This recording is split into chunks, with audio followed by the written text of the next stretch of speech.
7 times. Mason Holt walked through the glass doors of Cross Freight Solutions, with a folder in his hand and his dignity on his shoulder. 7 times the receptionist picked up the phone and dialed upstairs. 7 times the answer came back down. Thank you, but no. He never argued. He collected his folder, drove home, cooked dinner for his 6-year-old daughter, and slept perfectly well. Then came day 8, and this time, it was not Mason walking through anyone's door. This time, Evelyn Cross stood at his fence, face pale, holding a $12 million contract on the verge of collapse. How does a man rejected 7 times end up holding the key to her survival? Keep listening and find out. It was a Friday afternoon in the kind of neighborhood where people repaired things instead of replacing them. The oak tree on Mason's front lawn had a branch that had been cracked since spring, and he still had not called anyone about it because he kept meaning to fix it himself. He was sitting on the front porch steps with a roll of reflective tape and a small purple backpack, carefully applying safety strips to the straps before Bonnie's first week back at school. His daughter sat beside him with her stuffed rabbit, a gray, lop-eared thing she had named Turnip, for reasons she could no longer remember, pressed against her chest, watching her father work with the focused attention of someone who found competence genuinely interesting. The street was quiet, except for the sound of a distant lawnmower and the occasional metallic ping from the auto shop 2 blocks over. Mason smoothed down the last strip of tape and held the backpack up in the late afternoon light to check the angle. That was when the black Mercedes pulled up to the curb. It stopped with the quiet precision of a car driven by someone who was used to making entrances, and the woman who stepped out looked exactly like the photograph that had run in Midwest Business Quarterly the previous April. Charcoal blazer, dark slacks, hair pulled back at the nape of her neck. Evelyn Cross, Chief Executive Officer of Cross Freight Solutions, the 3rd largest regional freight company in the Midwest, a woman whose name appeared in industry columns, paired with words like relentless and exacting and formidable. She looked all of those things standing on the cracked sidewalk in front of Mason Holt's house. She also looked, underneath all of it, like someone who had not slept in 2 days. Bonnie studied the stranger with the same calm intensity she applied to most things she could not immediately explain, then leaned close to her father and said, in a voice that was not quite a whisper, that the lady looked the way her teacher looked, the morning she lost the whole class's spelling tests. Mason did not smile at that. He stood up slowly, set the backpack down on the step, and waited. Evelyn Cross walked to the fence and stopped. She had been rehearsing what she would say during the 40-minute drive from downtown, and somewhere around the interchange, every version of the speech had come apart. She was left with the plain fact of why she was here, which was the one thing she was least accustomed to saying aloud. She looked at the man standing on the other side of the fence. Work shirt, worn boots, a roll of reflective tape dangling from one hand, and understood, with the particular sharpness of a realization arriving too late, that she had never actually looked at him before. Not really.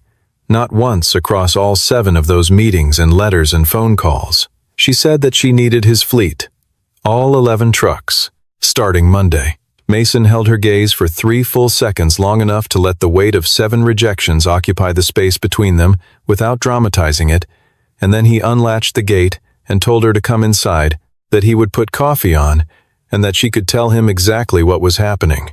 To understand what Evelyn Cross was asking for, it is necessary to go back to the beginning, not to the crisis, but to the first time Mason Holt had ever stood in the lobby of Cross Freight Solutions and believed, reasonably, that his paperwork was in order. That was 18 months before the Friday afternoon on his porch. He had just registered the 9th truck to his fleet, bringing Holt Logistics to the point where the company was legally equipped for commercial contracting. He prepared the application himself, double-checked every certification, and submitted it through the proper channels. The rejection came back within a week, handwritten in the notes field. Fleet size does not meet Cross Freight's minimum threshold. He called to ask what the minimum threshold was. The person who answered the phone could not tell him. There was no published threshold anywhere on the company's website or in any of its contractor documentation. He noted this, filed it in a small spiral notebook he kept in the cab of his truck, and began preparing the second application. 14 months before the Friday, he resubmitted with a full commercial insurance certificate. a clean driver record portfolio for every operator on his roster, and updated safety compliance documentation. The rejection that time cited a lack of cold chain transport experience. Holt Logistics did not specialize in refrigerated freight, but more relevantly, neither did the primary contracts Cross Freight handled at the time. Giselle Park, Evelyn's executive assistant, would later recall pulling that rejection letter from the outbox and pausing over it, trying to understand the logic, then deciding it was not her place to question. 11 months out, Mason completed a cold chain operations certification and had temperature monitoring equipment installed on the entire fleet. The rejection that time was about insufficient commercial credit history. 9 months out, he arrived with 3 years of financial statements and 2 signed commercial contracts with regional shippers. Evelyn Cross met with him directly that day, 5 minutes in the small glass conference room off the second-floor lobby. She looked at his file. She looked at him, the frayed collar, the work-rough hands, the boots that had clearly been resoled at least once. She told him she would review the application and let him know. A week later, the email arrived. After careful consideration, the answer was no, with no reason listed in the body of the message. 6 months before the Friday, Mason submitted again with letters of recommendation from 2 regional freight brokers and a revised operations proposal. The rejection came back the same day. Cross Freight was implementing a new policy prioritizing partners with fleets of 15 units or more. That policy did not appear on the company's website because it did not exist as a formal policy. It existed only in the reason field of Mason Holt's 6th rejection letter. 3 months out, he had expanded to 11 trucks. He resubmitted. Giselle read the file that time before it reached Evelyn's desk, and she brought it upstairs with a sticky note attached to the cover page that said, in her careful block handwriting, that this portfolio was cleaner than most of their current active partners.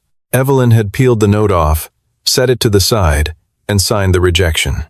6 weeks before the Friday, Mason drove to the Cross Freight building without an appointment and stood in the main lobby for 2.5 hours. Evelyn walked through on her way to a meeting, and their eyes met for approximately 3 seconds before she continued to the elevator. That evening, a form letter arrived in his inbox. Cross Freight was not accepting new contractor applications during the current quarter. What Evelyn Cross did not know, what she had not known across any of those 7 encounters, was the full professional history of the man she kept turning away. Mason Holt had spent 12 years at Meridian Logistics before he ever bought his first truck. He had started there as a route analyst fresh out of the University of Iowa, worked his way through operations management, and by his mid-30s had been appointed director of operations for the entire Midwest division.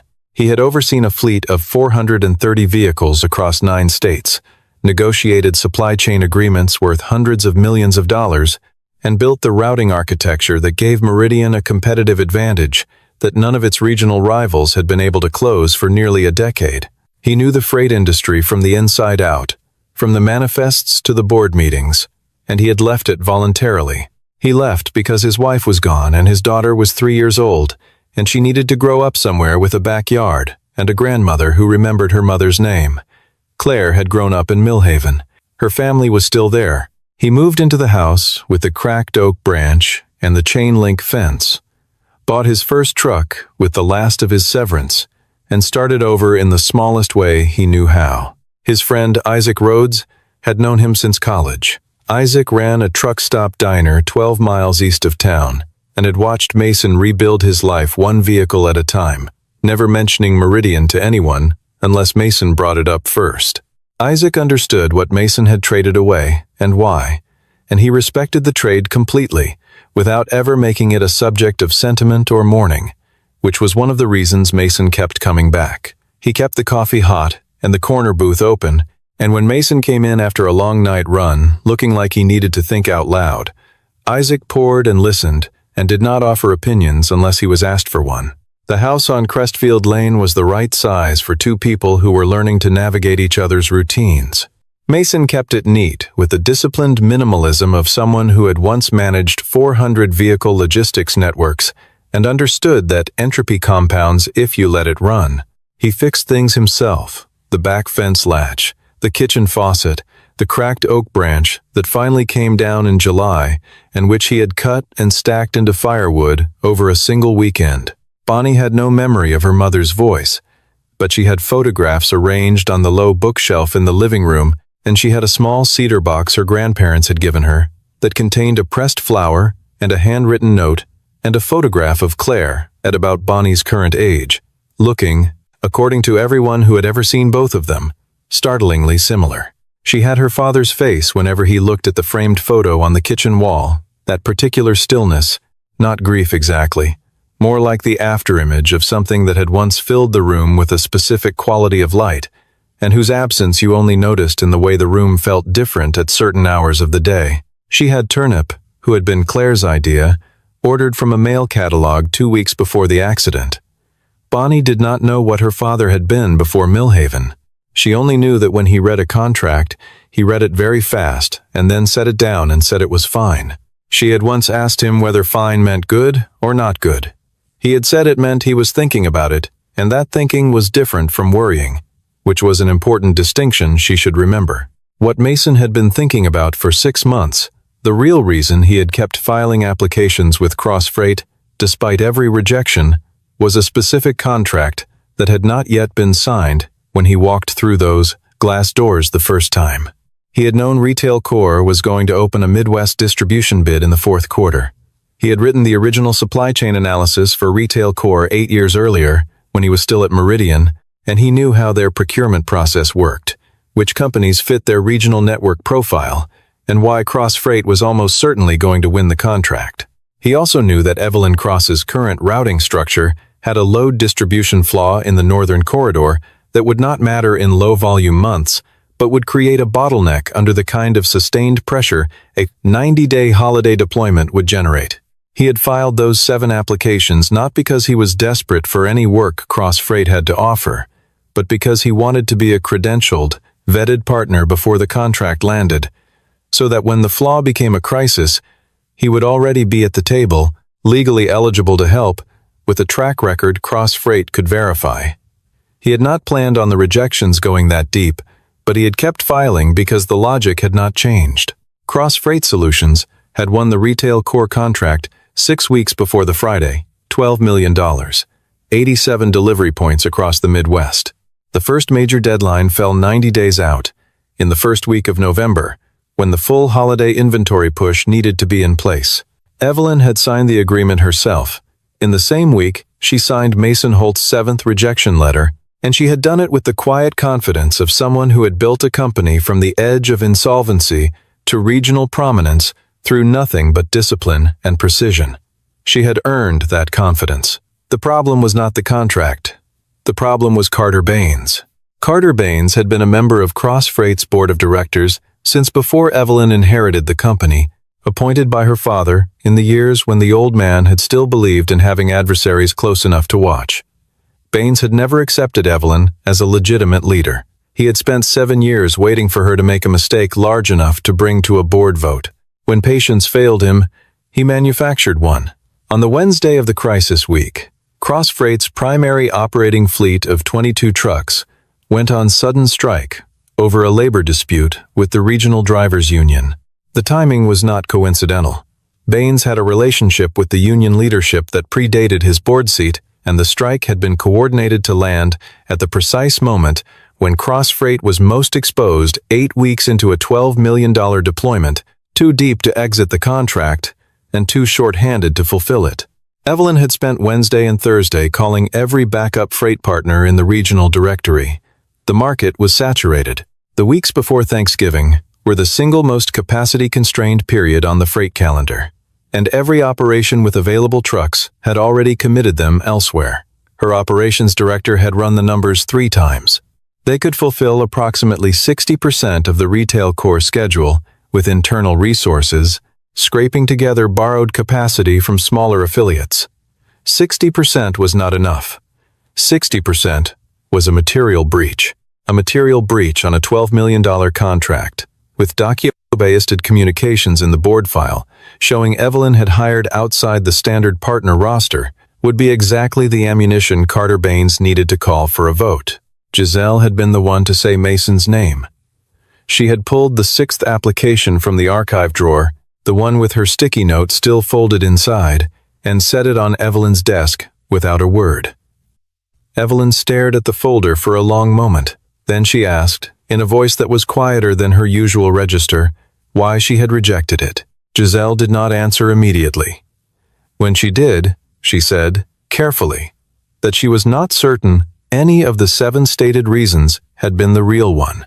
Evelyn sat with that for a while. She replayed the 4th meeting 5 minutes, the small glass conference room, the frayed collar, and the resoled boots, and she recognized, with a clarity that was not comfortable, the exact moment her decision had been made. It had not been made when she read the file. It had been made when she looked at him.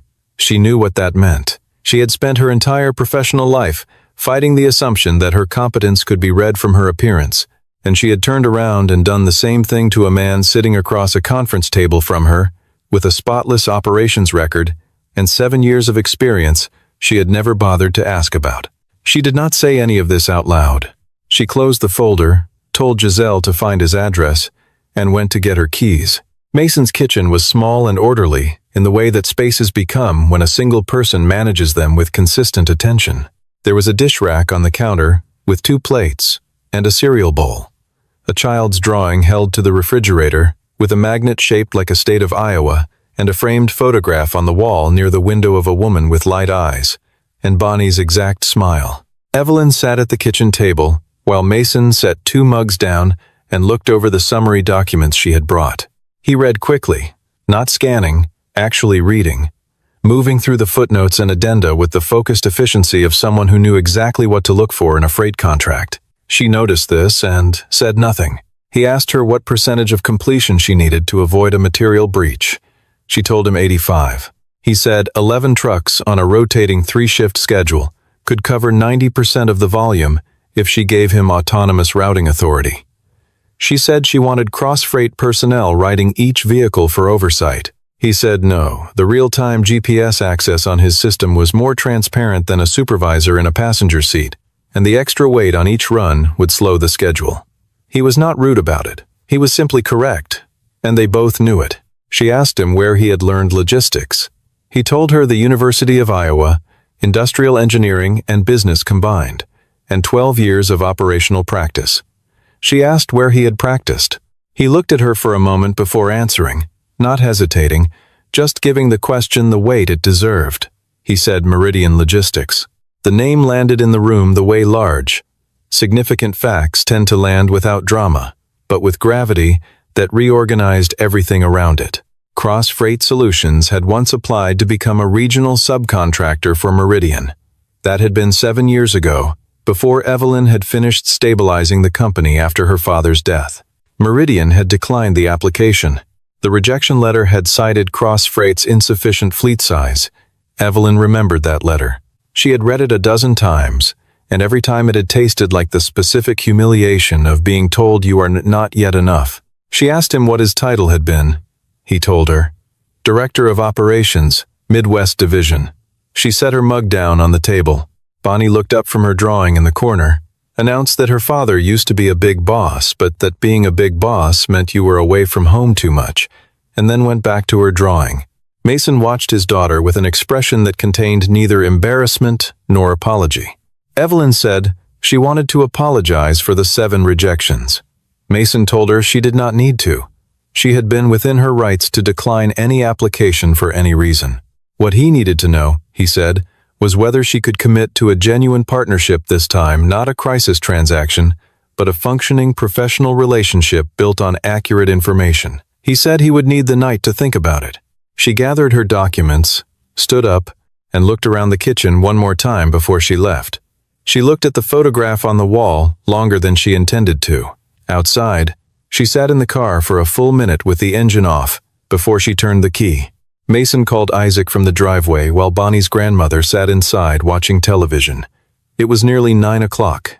Isaac was closing up the diner, wiping down the counter and turning off the grill, and he listened to the whole account without interrupting, setting down the dish towel and leaning against the counter with the particular stillness of someone giving a conversation its full weight. When Mason finished, Isaac asked the obvious question, Was he going to sign? Mason sat on the tailgate of his truck and looked at the cracked oak branch against the sky and thought about how to say what he had been carrying for 18 months. He told Isaac the truth, that the retail core contract had been the target all along, that he had recognized the structural flaw in Evelyn's routing plan 6 months before the contract was signed, had known from his history with retail core how the deployment schedule would stress the network, and had been trying to get himself credentialed with Cross Freight so he would be positioned to fill the gap legally on his own terms when the pressure came. He had not expected the point of failure to be a coordinated strike, but the underlying logic had held from the beginning, and it was still holding now. Isaac said, "You knew this was coming?" Mason said, "Not this exactly, but something like this." He had spent enough years on the operations side to know that a flawed architecture does not stay theoretical once you put real load on it. Something breaks. The only variable is when and in what form. Isaac stared at the ceiling of the empty diner for a moment. Then he asked whether Mason had ever actually been angry about the 7 rejections. Not in the way you say you are not, but genuinely. Mason looked at the branch again.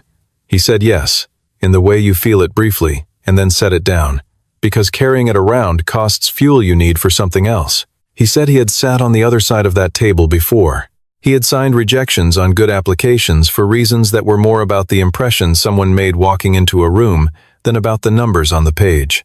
He knew what that looked like from both sides of the desk, and he was not going to spend energy being bitter about a thing he had done himself. He decided to sign. But not on Evelyn's terms, on his.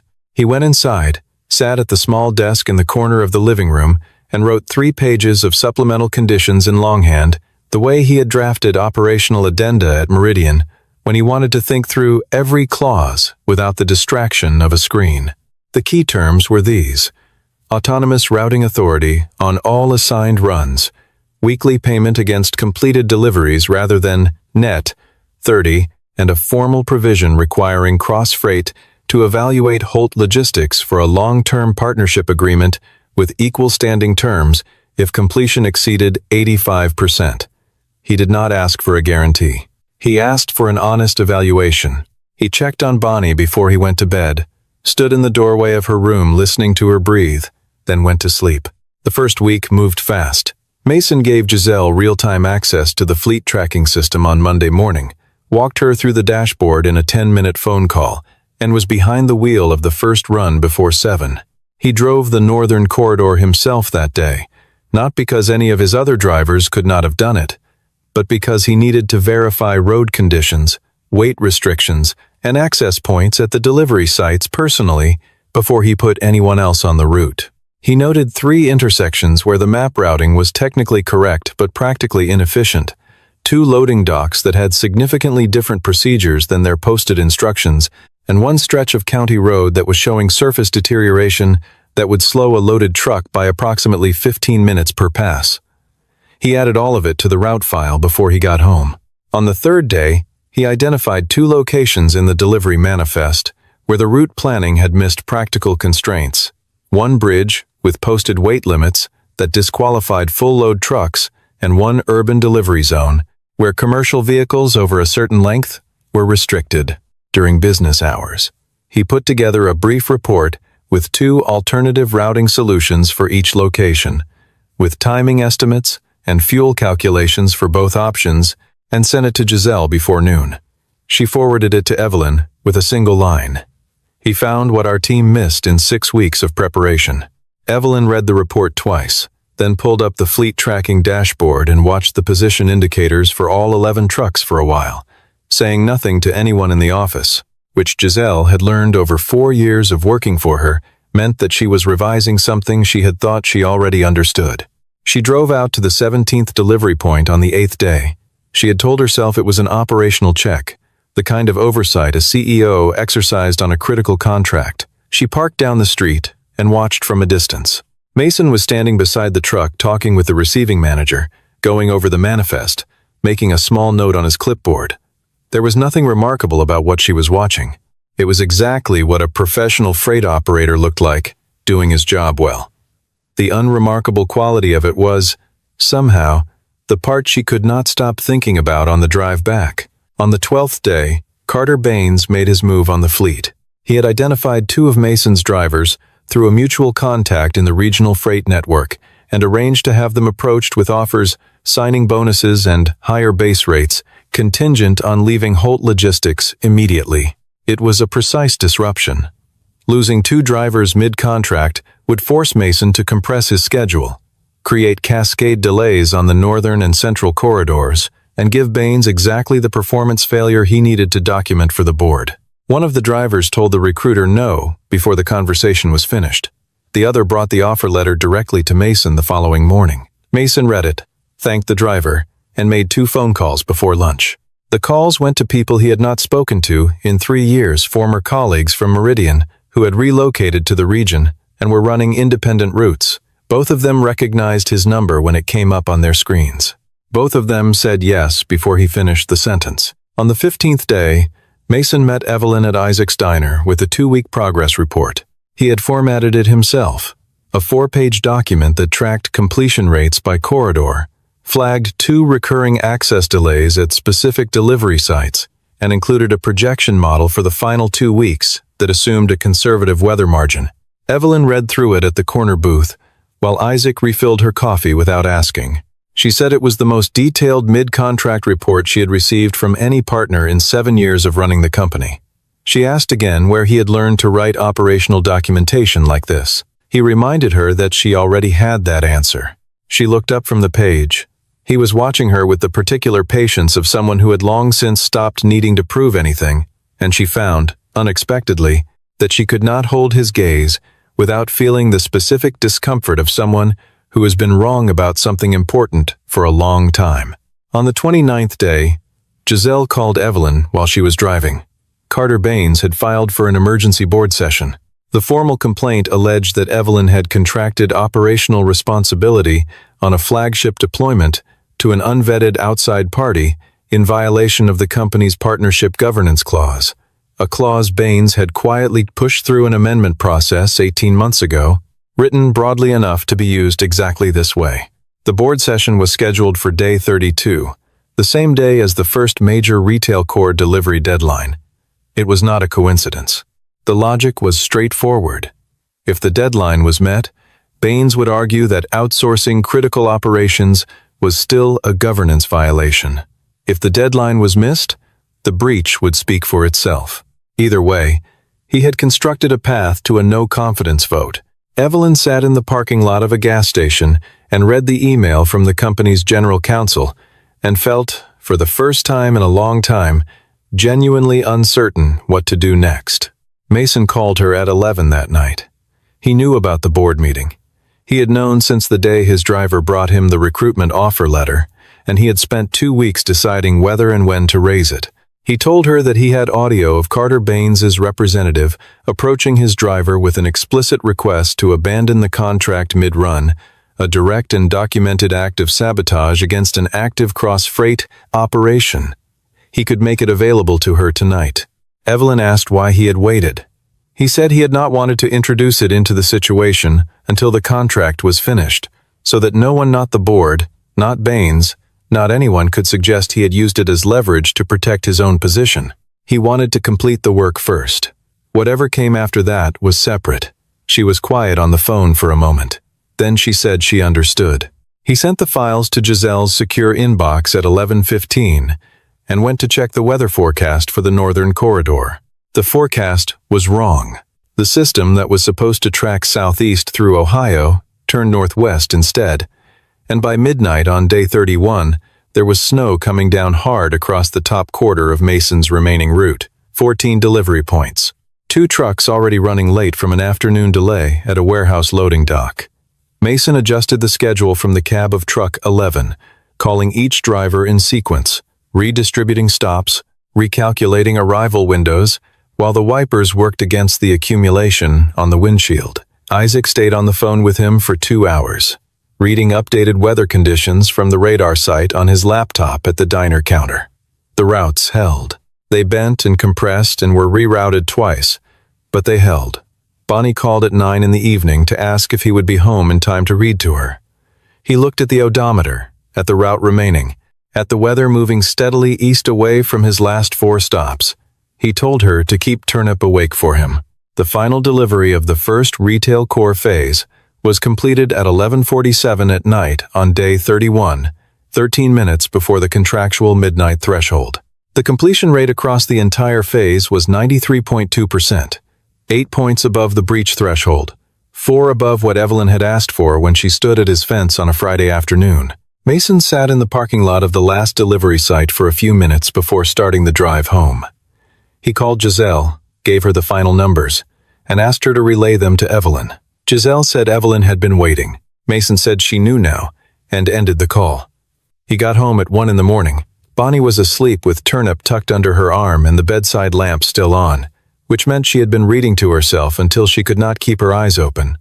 He turned the lamp off, stood in the doorway for a moment, and then went to the kitchen and sat down at the desk. At 10 in the morning on day 32, Evelyn Cross walked into the Cross Freight boardroom and took the chair at the head of the table. Carter Baines had arranged the room to feel like a proceeding, with printed documents at each seat and a projector loaded with a slide that said governance and accountability at the top. He began his presentation with the confidence of a man who had spent 3 years building a trap and was now watching someone walk into it. Evelyn let him finish. Then she stood up and first, the completion data from the Retail Core Phase 1 deployment, 93.2%. No material breach, the $12 million contract, intact and on track. Second, the audio recording and the written recruitment offer, with a clear chain of documentation, establishing that a board member had deliberately attempted to compromise an active company contract for personal strategic advantage. Third, she introduced Mason Holt's full professional biography, not the contractor summary she had kept in a file folder for 18 months, but the real one, the degrees, the 12 years at Meridian, the title, the scope, the fact that Cross Freight had once applied to be a subcontractor in his division and had been declined. She said his name clearly, in a room full of people who had just spent 30 minutes discussing him as a liability, and she said it without apology or caveat. The vote that had been scheduled to remove her from leadership became instead the vote that suspended Carter Baines, pending an internal investigation of his conduct. She won it 7-2. Giselle found her afterward in the hallway outside the boardroom and asked her, quietly, when Mason had sent the recording. Evelyn said the previous night. Giselle said he could have sent it 2 weeks earlier and used it to protect his own contract. Evelyn nodded. Once, slowly. She said she knew. That was why she had used it. She drove to Mason's house that afternoon without calling first. Bonnie was in the front yard, sitting cross-legged on the grass, threading small beads onto a piece of elastic cord with the absolute seriousness of someone engaged in important manufacturing work. Turnip was propped against the fence post as a supervisor. Mason was on the porch with a cup of coffee and the same unhurried stillness he always seemed to carry, not passivity, but the particular calm of someone who had decided long ago what was worth spending energy on and had organized his life accordingly. Evelyn came through the gate and sat down on the steps beside him without preamble. She set a folder on the step between them. He looked at it, then at her. She said it was a long-term partnership proposal with equal standing terms, structured around a 12-month renewable agreement, with first right of refusal on all Midwest deployment contracts above a certain volume threshold. He picked it up and read through it, taking his time. Then he turned to page 3, where his own 3 pages of handwritten conditions, transcribed cleanly into print, had been incorporated into the document. He looked up. She said she had found the original version in Giselle's archive. He said she had found most of it. He had written the first draft 18 months ago. She looked at him for a moment in the way people look at someone when they are recalculating the entire timeline of a shared history. Then, for the first time since he had ever seen her face on anything, the magazine cover, the conference room doorway, the fence in front of his house, she smiled. Not the composed, professional expression he had seen her deploy in every other context. Something smaller and more honest. The kind of smile that meant she had understood something finally, and was not going to pretend she had understood it sooner. Bonnie held up the bracelet she had been assembling and announced that it was finished, and then asked if the lady was staying for dinner, because her father was making spaghetti, and his spaghetti was genuinely very good. 3 months later, Holt Logistics ran 16 trucks. The fleet had grown not because Mason rushed the expansion, but because 2 of the drivers he had brought on during the retail core crunch asked to stay on permanently, and he had hired 2 more to cover the volume that came with the cross-freight partnership agreement. He still drove 1 shift himself every week. Not because it was necessary, it had not been strictly necessary since the 3rd truck, but because he believed, with the consistency of someone who had learned it expensively, that a person who manages a system needs to know what the system actually feels like from the inside. He knew the roads. He knew where the weight restrictions were, and where the pavement buckled in the cold, and where the delivery docks ran slow on Tuesdays. That knowledge lived in his hands as much as in his files, and he was not interested in trading it away for the cleaner schedule of someone who only looked at dashboards. Evelyn restructured the cross-freight board in January, following the conclusion of the investigation into Carter Baines's conduct. Among the additions to the company's strategic advisory panel was Mason Holt. She had not asked him to join as a favor or as an extension of their partnership contract. She had asked because he was the only person whose counsel she trusted to arrive without an agenda she could not verify. He had a habit of telling her things she did not want to hear, presented plainly and without softening, and she had come to recognize that quality as the rarest thing in the room at any meeting she had ever chaired. On the first Monday in February, Bonnie went to school with a beaded bracelet on her wrist, blue and green and yellow. Assembled on the afternoon, Evelyn came to the house with the long-term contract folder. Bonnie told her best friend at recess that a friend of her dad's had helped her make it, and her friend asked what the lady's name was, and Bonnie said Evelyn, and her friend asked what Evelyn did, and Bonnie said she was not exactly sure, something with trucks, like her dad. There are things that do not appear in any application, no matter how carefully assembled. They do not show up in certification records or credit reports or fleet size metrics, or the kind of first impression a pair of resold boots makes in a glass-walled conference room. They exist in the way a person responds when a plan breaks down at midnight in a snowstorm, in the number of times they are willing to return to a closed door because the logic is sound and the work is worth doing. Evelyn Cross had spent 18 months looking at the surface of something without seeing what it was. Mason Holt had known what it was from the beginning and simply waited for her to look more carefully. In the end, she did. It cost her 7 refusals and 1 genuine crisis to get there, but she got there. And the man she had turned away every time was still at the table because he had never left it. He had just been driving the long way around, delivering on time, and keeping the lane clear for when she was ready to pull in.